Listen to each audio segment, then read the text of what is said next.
Hello, my name is Sharon Shamuyarira. I am a second-year student at UBC Sauder School of Business. A lot of people like to ask me why I study business. The majority of them hear my answer, but never really listen to me. So I know I can have fun with this, and my response will change depending on who asks. If it is a first-year student, I feel it is expected that I appear somewhat put together. So I smile enthusiastically and I say, because I like it. And I feel if I understand business, I really understand how the world works. If it's an engineer like Brian who asks, I add a touch of humor and say, so I can hire you one day. I was born and raised in Zimbabwe, and the majority of my childhood was spent with Gogo, my grandmother. My grandmother is an unapologetic authoritarian. Whenever I'd ask her to go play next door by Zodwa's house, she would say no. When I would ask why, she would say because I said so, and the conversation was over. When I turned 16, I made the decision that I wanted to donate blood. No, that sounds overly ambitious. I made the decision to ask my mother for permission to donate blood. It felt like one of the first of many bold decisions. If you don't know much about an African childhood, I'll let you know now. There isn't room for many bold declarations. So I went home and asked my mother, who is a half-apologetic authoritarian, to donate blood. She said no. And when I asked why, she said, because we do not donate blood in this family. Remember, I said half apologetic, so I could ask the second why. She responded by saying, because your grandfather never donated blood, we don't do it. At that point, she was starting to get irritated. So in my better judgment, I chose to leave the conversation there. In the moment, I felt defeated.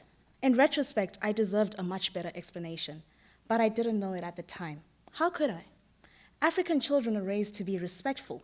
We are raised to not once consider talking back to our parents.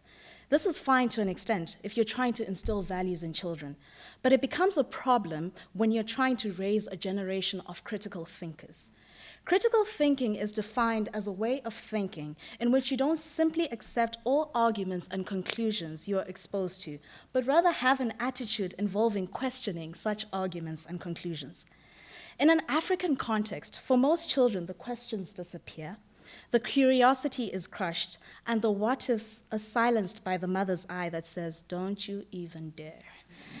For a long while, I thought these constraints were a struggle unique to us as African kids.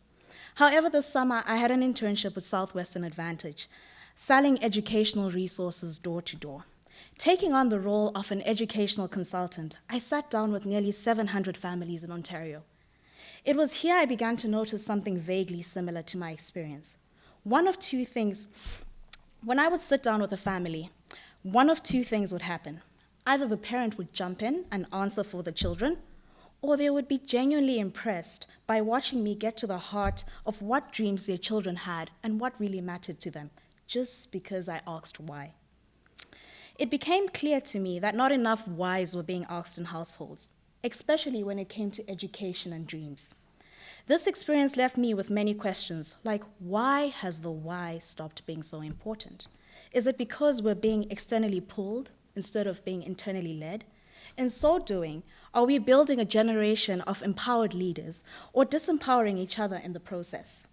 Perhaps it's time we evaluated how we define empowerment.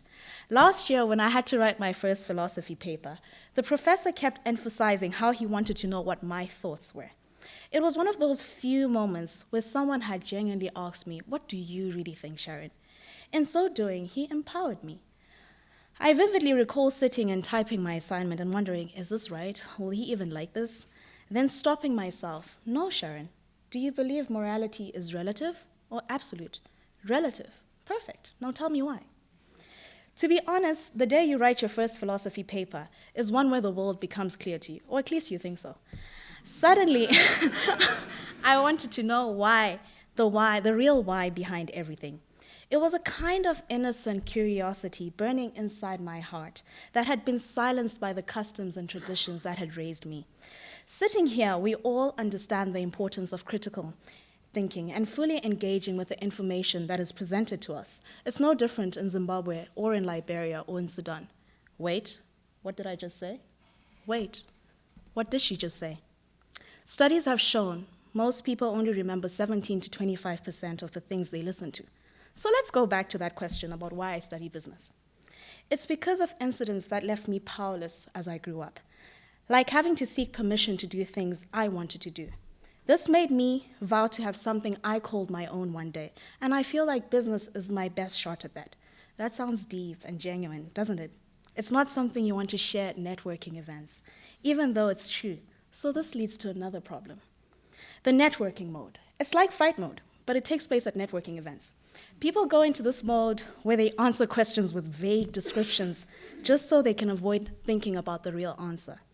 University students have perfected this, especially when they're asked why they're studying what they're studying.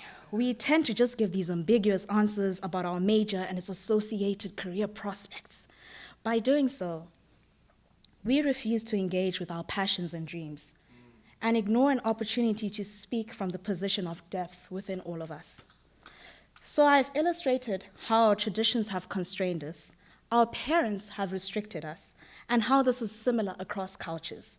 The real question is, what can we as young people do to rise above this and establish our own values, values that are in line with the future we want to see? The real empowerment isn't about waiting to be given a platform. It comes from within, and it's our responsibility to seek it out. It's like my grandmother always used to say, "Akula ndlovu eyasindwa ngumbogo wayo." This translates to, no elephant's tusks are ever too heavy for it. I urge you to start to engage with the posts you see on Facebook and Twitter. Before you share it, write a line or two expressing what you really think. Then do me a favor. The next time your mom says no to you, ask why. Then ask why again. It is my prayer that you never stop until the real thinker, the real leader in you is satisfied. Thank you.